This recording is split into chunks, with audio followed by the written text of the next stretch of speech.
আলাইকুম। এই গাছটাকে আমরা সবাই চিনি, সবারই পরিচিত।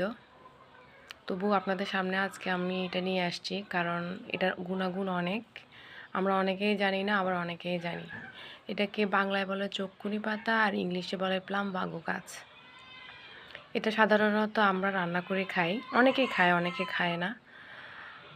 ক্ষুধা বাড়ায়, যে কোনো ব্যথায় এটা কার্যকর। এটা একটা ভেষজ গাছ। এটাকে বেটে চর্মরোগও ব্যবহার করা যায়।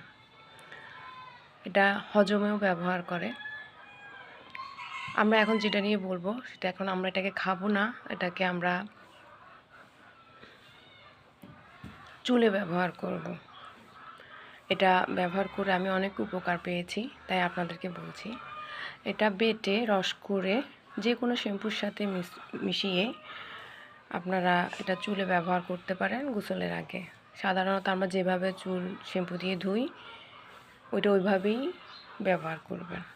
এতে করে চুল সিল্কি হবে, চুল লম্বা হবে এবং নিয়মিত ব্যবহারে চুল কালো হবে। ধন্যবাদ। আসসালামু আলাইকুম। ভালো থাকবেন।